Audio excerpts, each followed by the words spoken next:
CHNN401 યુનિટમાંથી ખૂબ જ અગત્યનો એવો topic metal ligand bonding.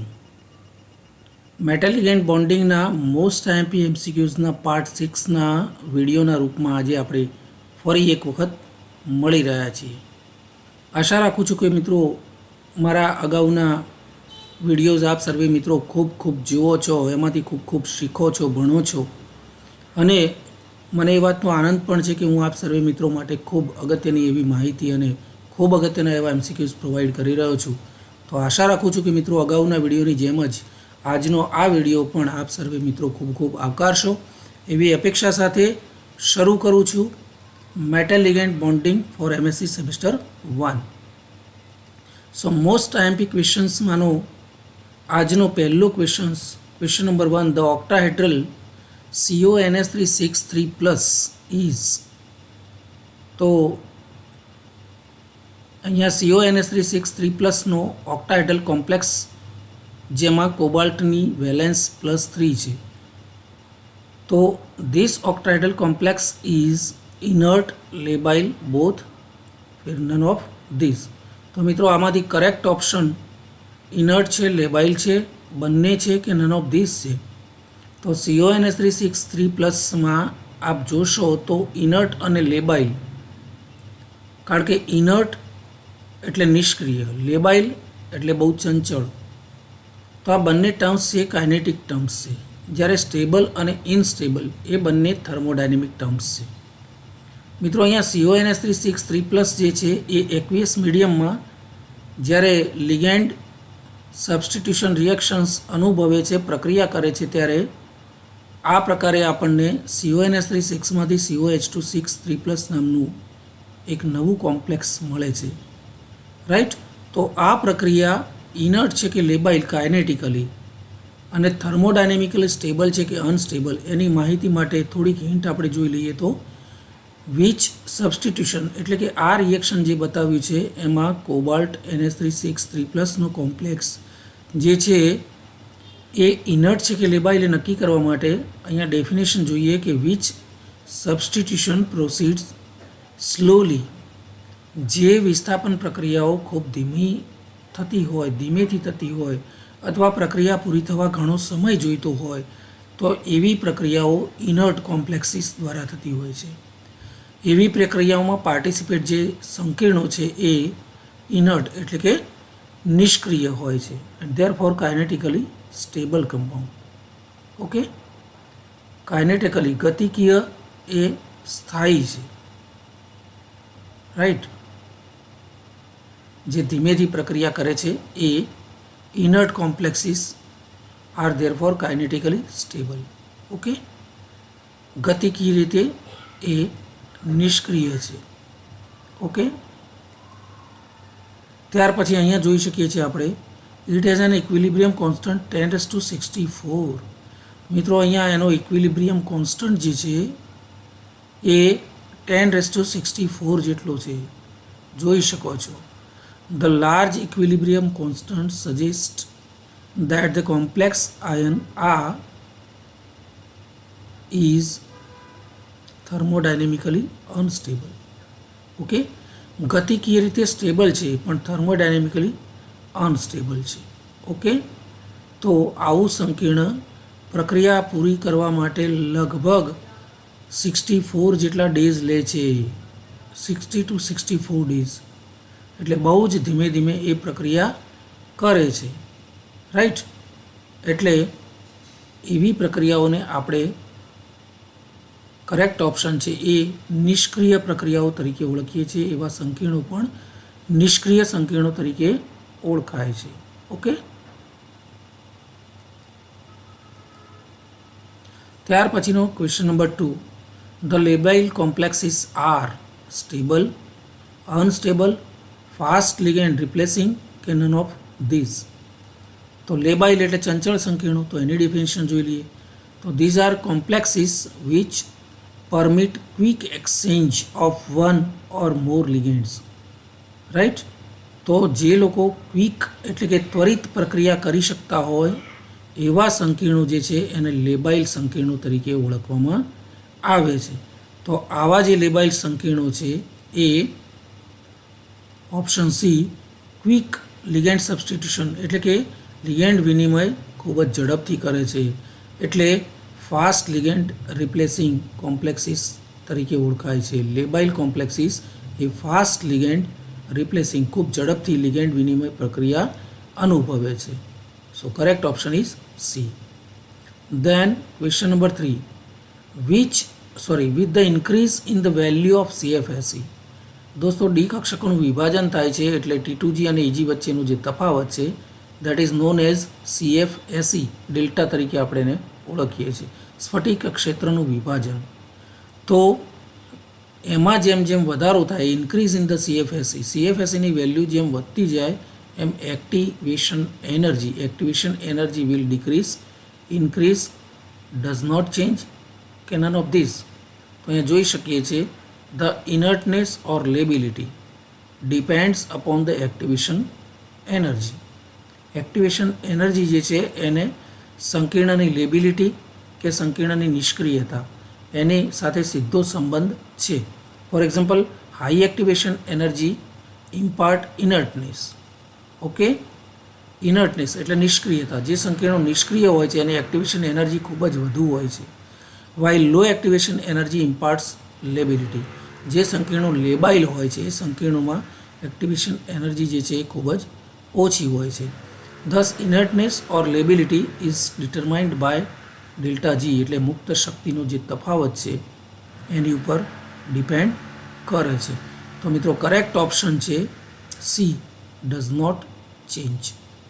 Okay, the increase in the value of CFSE activation energy will decrease. Increase in the CFSE અહીંયા ઓપ્શનમાં મિત્રો ભૂલ થતી લાગે છે.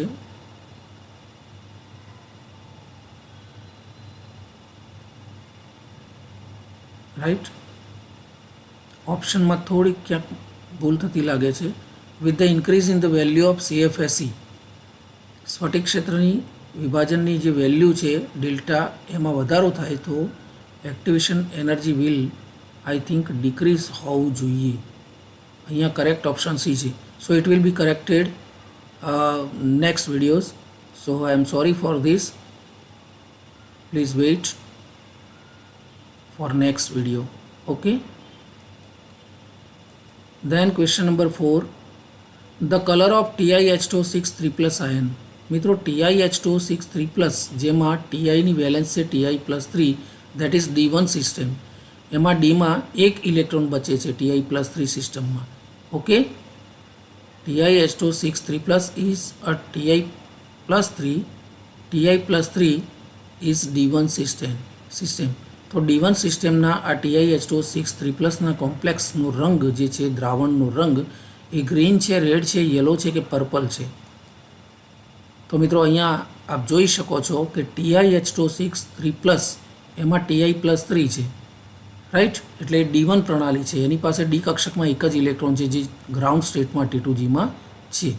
નવ હવે જ્યારે પ્રકાશના કિરણો એબ્સોર્બ કરે છે ત્યારે વિઝિબલ રિજિયનમાં એ શક્તિનું શોષણ કરે છે અને it will be excited from ground state to excited EG state. Okay, અને આ ઇલેક્ટ્રોન એક્સાઇટેડ થયા પછી પરત પાછો ગ્રાઉન્ડ સ્ટેટમાં આવે છે ત્યારે એમાં એક થતી સંક્રાંતિ જે છે એ સંક્રાંતિ transition of an electron of આ સંક્રાંતિના કારણે આ સંકીર્ણના દ્રાવણનો રંગ કેવો છે? So correct option is any compound or ion showing colour is due to presence of unpair electron. જેમાં અનપેર્ડ ઇલેક્ટ્રોન હોય છે એ અનપેર્ડ ઇલેક્ટ્રોન ટ્રાન્ઝિશન અનુભવતો હોય છે from ground state to excited state. અને એના પરિણામે TiH2O6 3+ has D1 configuration and have one unpaired electron, and because of this it has purple color. So correct option is D, purple. Then question number 5, among these which configuration of high spin complex? આ બધા high spin કોમ્પ્લેક્સના configuration આપ્યા છે. High spin મતલબ electron વધુમાં વધુ અયુગ્મિત રહેવાનો પ્રયત્ન કરતો હોય અને હાઈ સ્પિન કોમ્પ્લેક્સ કયા હોઈ શકે? તો જેમાં લિગેન્ડ્સ નિર્બળ લિગેન્ડ દ્વારા રચાયેલું જે ઓક્ટાહેડ્રલ ફિલ્ડ છે એ octahedral field that will be high spin complex, જેમાં મેક્ઝિમમ ઇલેક્ટ્રોનો અયુગ્મિત રહેવા પ્રયત્ન કરતા હોય, right. So this both are high spin complex, right, while these both are this is low spin complex, again this is high spin complex. તો આવા high spin ધરાવતા જે સંકીર્ણો છે એ સંકીર્ણોમાં વધુમાં વધુ આ એક D5 D4 અને D4 અને D5. જો અહીંયા D4 છે લો સ્પિન હાઈ સ્પિન બંને બતાવ્યા છે for example, but we should consider high spin complex. High સ્પિનનો મતલબ શું? વધુમાં વધુ ઇલેક્ટ્રોનો અયુગ્મિત રહેતા હોય. અહીંયા D5 જે છે એ લો સ્પિન છે, અહીંયા હાઈ સ્પિન છે, તો અહીંયા આપણે કન્સિડર કરવાનું છે હાઈ સ્પિનવાળું કોમ્પ્લેક્સ. તો અહીંયા જોઈ શકો છો વધુમાં વધુ ઇલેક્ટ્રોનો અયુગ્મિત છે. ઓકે, તો આવા સંકીર્ણોની રચનાઓ કેટલીક મેં અહીંયા લખેલી છે. સી ફોર એક્ઝામ્પલ અહીંયા T2G3 Eg2 for example D5, right. તો અહીંયા આપ જોઈ શકો છો આ D5 સિસ્ટમ છે અને હાઈ સ્પીડ કોમ્પ્લેક્સ છે. તો એમાં વધુમાં વધુ ઇલેક્ટ્રોનો અયુગ્મિત રહે છે અને T2Gમાં એક્ઝેક્ટ 3 પેટા કક્ષકોમાં 3 એક ઇલેક્ટ્રોન સમાંતર સ્પિનથી ગોઠવાયો છે, જ્યારે 2 ઇલેક્ટ્રોન Egની બંને પેટા કક્ષકોમાં સમાંતર સ્પિનથી ગોઠવાયેલા છે. એટલે the D5 high spin configuration is very symmetrical configuration. અને આવી સમમિતીય રચના જો બનતી હોય તો એમાં યાન ટેલર અસર જોવા મળતી નથી, એટલે કે સંકીર્ણમાં વિકૃતિ જોવા મળતી નથી. જ્યારે અહીંયા જોઈ શકો છો આપ કે લો સ્પિન છે એટલે વધુમાં વધુ ઇલેક્ટ્રોનો અયુગ્મિત થવા પ્રયત્ન કરે છે, રાઈટ. તો અહીંયા એક અનપેર્ડ ઇલેક્ટ્રોન છે, જ્યારે અહીંયા 2 પેર છે, તો એમાં સ્લાઇટ ડિસ્ટોર્શન જોવા મળે છે. સિમિલરલી D4 જોઈ શકીએ છીએ આપણે, પણ અહીંયા આપણે રચના બતાવી છે T2G3 Eg2, તો એ તો સિમેટ્રિકલ રચના છે, એમાં ડિસ્ટોર્શન જોવા મળતું નથી, યાન ટેલરની અસર ના મળે. દેન T2G3 અને Eg1, જો T2G3 હોત તો અહીંયા T2Gમાં 3 અને Egમાં એક જ ઇલેક્ટ્રોન. એનો મતલબ એવો થાય કે Egમાં આ એક ઇલેક્ટ્રોન dx2 - ને પસંદગી આપે અથવા dz2 ને પસંદગી આપે તો કોઈ પણ એક કક્ષકમાં વિકૃતિ ઉત્પન્ન થઈ શકે છે, શક્તિનો તફાવત ઉત્પન્ન થાય છે. એટલે આ અવસ્થામાં આપણને યાન ટેલર અસર જોવા મળશે. દેન હવે આપણે D6 પ્રણાલી જોઈએ. T2Gમાં 4 ઇલેક્ટ્રોન, T2Gમાં આવી રીતે 4 ઇલેક્ટ્રોન, રાઈટ. અહીંયા જેમ D5માં 5 છે એવી રીતે T2Gમાં, કારણ કે લો સ્પિન છે એટલે T2Gમાં 4 ક્યારે બને? 4 ને 2 6 ઇલેક્ટ્રોન છે, એટલે પહેલો, બીજો, ત્રીજો, ચોથો, પાંચમો અને છઠ્ઠો ઇલેક્ટ્રોન અહીંયા યુગ્મિત થશે. એટલે આ છઠ્ઠો ઇલેક્ટ્રોન આવી સિમેટ્રિકલ સિસ્ટમમાં છઠ્ઠો ઇલેક્ટ્રોન જ્યારે ગોઠવાય ત્યારે અહીંયા 3 કક્ષકો સમશક્તિય છે, એમાંથી કોને પસંદગી આપે એની સ્પર્ધા થાય. એટલે જે કક્ષકમાં ઇલેક્ટ્રોન જશે એ સિવાયની કક્ષકો જે છે એની શક્તિમાં તફાવત ઉત્પન્ન થશે અને યાન ટેલર અસરથી વિકૃતિ ઉત્પન્ન થશે. એટલે આમાં પણ થાય છે, સ્ટ્રોંગ યાન ટેલર અસર જોવા મળવાની છે. ત્યાર પછી D6 એટલે 6 + 3 એટલે કુલ 9 ઇલેક્ટ્રોન. 9 ઇલેક્ટ્રોન થાય તો અહીંયા 1 2 3 4 5 6 7 8 અને 9, તો 9મો ઇલેક્ટ્રોન અહીંયા જશે કે અહીંયા જશે, તો આમાં પણ સ્ટ્રોંગ યાન ટેલર ડિસ્ટોર્શન જોવા મળશે. એનો મતલબ એ થયો કે બીજી B, C અને D આ ત્રણેય રચનાઓમાં આપણને યાન ટેલર અસર જોવા મળશે, જ્યારે પહેલી રચના એવી છે કે જે D5 સિસ્ટેમેટિક રચના હોવાથી અહીંયા યાન ટેલર અસર જોવા મળતી નથી. તો અહીંયા આપણો જવાબ છે કે high spin complex does not show, તો D5 આપણને બતાવતું નથી, યાન ટેલર અસર અહીંયા જોવા મળતી નથી. So correct option is A, T2G3 અને Eg2. બાકીની આ ત્રણેય રચનાઓમાં ડિસ્ટોર્શન જોવા મળશે. Then question number 6. If F- ligand present in the complex, F- નિર્બળ લિગેન્ડ છે અને જો સંકીર્ણમાં F- જેવા નિર્બળ લિગેન્ડ હોય તો ડેલ્ટા O જે છે સ્ફટિક ક્ષેત્રનું વિભાજન એ કેવું થશે? લોઅર, હાયર, નો ઇફેક્ટ કે નન ઓફ ધીસ? તો સ્વાભાવિકપણે જ એફ માઇનસ જેવા નિર્બળ લિગેન્ડ હોય ત્યારે T2G અને EG વચ્ચે તફાવત ઓછો રહેવાનો છે, એટલે EG અને T2G વચ્ચેનો ડિફરન્સ ઓછો થશે, એટલે સ્વાભાવિકપણે જ આપણને સ્મોલ ડેલ્ટા ઓ મળવાનું છે. પ્રબળ લિગેન્ડમાં આ ડેલ્ટા ઓ હાયર હોય, જ્યારે નિર્બળ લિગેન્ડ એફ માઇનસ જેવા હોય ત્યારે ડેલ્ટા ઓનું મૂલ્ય સ્મોલ એટલે કે નાનું બને છે, લોઅર બને છે. So correct option is A, lower. Then question number 7. P orbital lose its degeneracy in square planar complexes. Square planar સમતલીય ચોરસ સંકીર્ણોમાં P ઓર્બિટલ પોતાની ડીજનરસી એટલે સમશક્તિયતા ગુમાવે છે. સાચું છે, ફોલ્સ, ખોટું છે, કેન નોટ છે કે નન ઓફ ધીસ? તો મિત્રો કરેક્ટ ઓપ્શન છે એ, સાચું છે. જો સમતલીય ચોરસ સંકીર્ણો બનતા હોય તો એમાં P ઓર્બિટલની પોતાની ડીજનરસી ગુમાવે છે. Then question number 8. P orbital retain that degeneracy. P orbital પોતાની સમશક્તિયતા પાછી મેળવે છે, હે, અથવા તો એમની એમ જળવાઈ રહે છે. ઓકે, ઇન ટેટ્રાહેડ્રલ કોમ્પ્લેક્સ, સમચતુષ્ફલકીય સંકીર્ણોમાં. True, false, can not say કે નન? તો અહીંયા કરેક્ટ ઓપ્શન છે એ, આ પણ સાચું છે.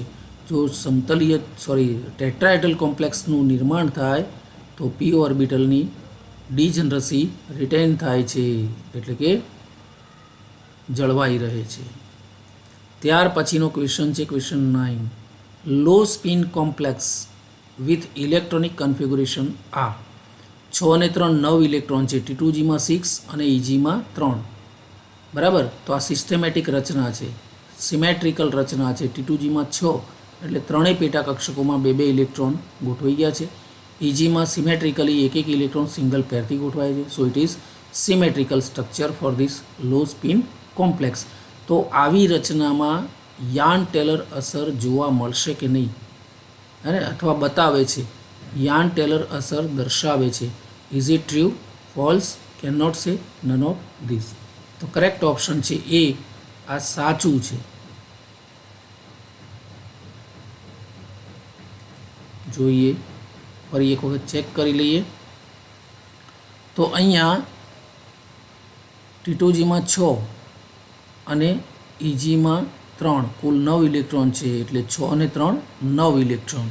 તો અહીંયા 1 2 3 4 5 6, so D electrons in T2G orbitals are symmetrically filled. Okay, આપ જોઈ શકો છો સિમેટ્રિકલી અહીંયા ફિલ થયેલા છે 2 4 અને 6. પરંતુ 7 અને 8 ઇલેક્ટ્રોન એક ગોઠવાઈ જશે, પણ 9મો ઇલેક્ટ્રોન જ્યારે ભરવાનો થશે ત્યારે EGમાં dx² - y² પસંદગી આપે તો dx² - y² will be stable, while dz² એનર્જીમાં વધારો થઈ જશે, અને અહીંયા EG કક્ષકોની શક્તિમાં આ પ્રકારે તફાવત ઉત્પન્ન થઈ જાય છે, અને યાન ટેલર અસર દ્વારા ડિસ્ટોર્શન જોવા મળે છે. તો અહીંયા is it show Jahn Teller effect? તો યસ, ટ્રુ છે, આ સાચું છે. બરાબર, અહીંયા જોઈ શકો છો 2 ways of filling EG orbitals. બે રસ્તા છે આ ઇલેક્ટ્રોનને 9મા ઇલેક્ટ્રોનને ગોઠવવા માટે, રાઈટ. એમાં dx² - y² અને dz² એવી 2 કક્ષકો છે. બરાબર, પરંતુ જે ઇલેક્ટ્રોન છે 9મો એ dz² ને પસંદગી આપે છે, એટલે શક્તિનો તફાવત 2 કક્ષકો વચ્ચે ઉત્પન્ન થાય છે, અને પરિણામે યાન ટેલર અસર જોવા મળે છે. So it is true. Then question number 10. મિત્રો, આજના વિડીયોનો આ છેલ્લો question, very most important question. Colour of different complexes. સંકીર્ણોમાં જોવા મળતા જુદા જુદા રંગો can be explained by theory. VB થિયરીથી આપણે કલરને એક્સપ્લેન કરી શકીએ છીએ. સંકીર્ણોના રંગોનું વર્ણન આપણે ક્રિસ્ટલ ફિલ્ડ થિયરીના આધારે કરી શકીએ છીએ, એમઓ થિયરીના આધારે કરી શકીએ છીએ, કે VSE PR સિદ્ધાંતના આધારે કરી શકીએ છીએ. તો મિત્રો, અહીંયા આપ જોઈ શકો છો ક્રિસ્ટલ ફિલ્ડ થિયરી એક માત્ર એવી થિયરી છે કે જે it explains colour of coordination compounds. કઈ રીતે? કારણ કે CFT જ આપણને બતાવે છે કે D orbital splitting into multiple orbitals, D કક્ષકોનું વિભાજન થાય છે, એવું આપણને કોણ કહે છે? Crystal field theory. વીબી કે એમઓ થિયરી કે વીએસસીપીઆર આ સમજાવી શકતું નથી, સીએફટી સમજાવે છે. એટલે એ ડી કક્ષકોનું જે વિભાજન થાય છે અને એમાં જે ઇલેક્ટ્રોનનું એક કક્ષામાંથી એક્સાઇટેડ કક્ષામાં જ્યારે ટ્રાન્ઝિશન થાય છે ત્યારે સંકીર્ણોમાં રંગો ઉત્પન્ન થાય છે. Okay, so correct option is B, CFT. તો મિત્રો આ પ્રકારે વધુ 10 પ્રશ્નો મેટલ લિગેન્ડ બોન્ડિંગમાંથી એમએસસીના દરેક વિદ્યાર્થીઓ માટે આગામી પરીક્ષાની તૈયારીના ભાગરૂપે આજે મેં આપવાનો પ્રયત્ન કર્યો છે. આશા રાખું છું કે આ વિડીયો આપણને અગાઉના વિડીયોની જેમ જ ખૂબ ખૂબ ગમશે અને ખૂબ ખૂબ લાઈક કરો, શેર કરો અને સબસ્ક્રાઈબ કરવાનું ભૂલતા નહીં. ત્યાં સુધી બીજા વિડીયોની રાહ જોશો. થેન્ક યુ, ધન્યવાદ.